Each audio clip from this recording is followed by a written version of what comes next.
Hello and welcome to this week's YouTube video. Today we're looking at one of the most important yet often overlooked foundations of oil painting, value. I'll show you how adjusting the values in your reference photo can transform your final painting, creating stronger contrast, clearer forms and a more dramatic result.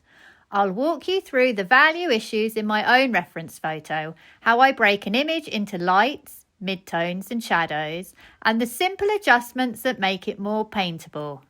We'll also cover common value mistakes, how to avoid them, and the palette choices that help bring this border terrier portrait to life. So let's get started and take a closer look at why value matters more than colour. When you're creating an oil painting, it is value that actually builds the structure of the image and determines whether your painting feels solid, readable and convincing. Even a painting done in completely unexpected colours will still work if the values are accurate. That's why learning to adjust the values in your reference photo is so important. It allows you to clarify shapes, emphasise focal points and eliminate confusing or weak areas. By controlling value early, you set yourself up for a stronger final painting. How to spot value problems in your reference photo.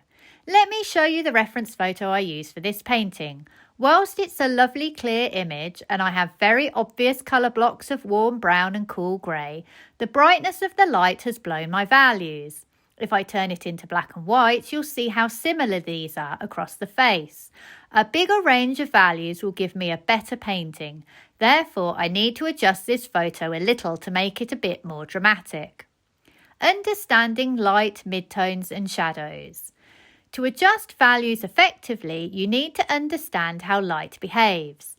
Every subject can be broken down into three major value families: lights, midtones and shadows. In my reference photo, I only really have midtones, so the face feels a bit dull and low contrast. What can I do to overcome this? I need to add lights and shadows. How do I do this? I need to understand where the light is coming from. On the reference photo, the right side is slightly lighter, so I can emphasise this a little more. My left side is slightly darker. Again, I can emphasise this a little more again. I've also got a bit of shadow underneath the chin, so I can darken that a bit more too. I can also darken this background as well. This then gives me a reference photo that looks a bit more like this. I've worked this out in Photoshop by painting over the top of the photo, but you can use a program like Procreate if you wish. Notice that I've also darkened my background and I've put my darkest area next to my lighter area. This creates contrast. Contrast is good for creating drama. Because I'll be pushing the colours in the dog a little, making them a bit more saturated, I've also pushed the greens in the background a little too on the same colour hue as the dog. Common value mistakes and how to avoid them. If you are going to have a go at adjusting your values, bear these things in mind when you do. Don't forget about your temperatures. Bear in mind you probably will have now lost any temperature shifts in your photo, so you will need to implement standard rules to help you. Remember, you need both warm and cool temperatures in your painting for it to work.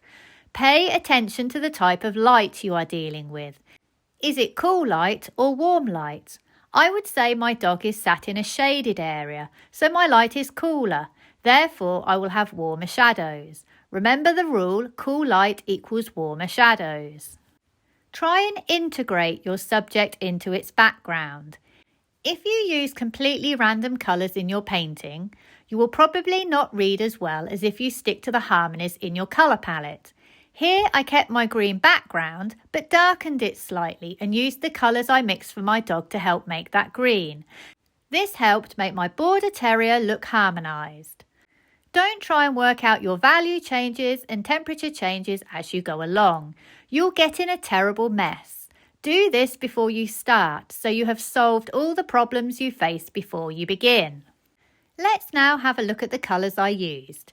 These were cadmium yellow light, yellow ochre light, transparent yellow oxide, cadmium red, alizarin crimson, transparent red oxide, ultramarine deep and titanium zinc white. I've also mixed up a few other colours. These are a black that leans towards a red, and a black that leans towards a green. When I mix these two together, they give me a rich black. If you've ever struggled with your black looking flat, this is how you avoid it, by mixing it up from colour.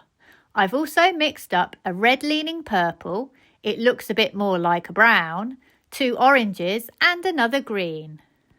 I've painted this animal portrait in 2 sittings. I did the eyes and nose first to act as my anchor points and then filled in the fur area. For my blacks and greys, I have just used these 2 colours and added white to adjust my value. Where my black is warmer, I use more red. Where it is cooler, I use more green. For my browns, I have always used this orange as my base brown and then adjusted the colour according to the hue I am seeing and adjusted the value according to how light or dark I need it. For the darker areas, I can add either of my blacks or both, or my purple. All mixes will give me a different brown. If I want a warm brown, I am more likely to use either my black red or my purple. If I want a cooler brown, I can use my black green. If I need to adjust the temperature further or boost my colour saturation, I can use either this orange or my second green, depending upon if I want a warm brown or a cool brown. As I add white to my mix for my lighter value areas, I need to be careful I don't end up with a chalky, desaturated mix. Remember, white is a cool colour and cools everything down you add it to. I may need to compensate for this with any of my yellows. You can see where I've added cadmium yellow around the edges to my otherwise quite cool mix. This prevents my painting from looking washed out and chalky. If your own painting is looking too chalky, you'll have used too much white and cool colours in your mix, so just warm it up with some yellows, oranges and reds. For my background, I mixed a green heavy on the yellow ochre light. I've added this orange to harmonise closer to the colours in my dog, and I'm using my blacks to adjust the value.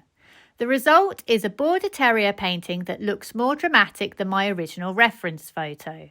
So that's how I approach adjusting the values, temperatures and colours in this portrait to create a painting that's stronger and more dramatic than the original reference photo. Remember, you don't have to copy your reference exactly. Small value shifts, clearer contrast and thoughtful temperature changes can make a huge difference in how your painting turns out. I hope this breakdown has given you some ideas you can apply to your own work. If you enjoyed this tutorial, don't forget to like, subscribe and check out my website sarahhallidayart.com, where you'll find examples of my work and details of online classes that I run. Thanks for watching and I'll see you next week.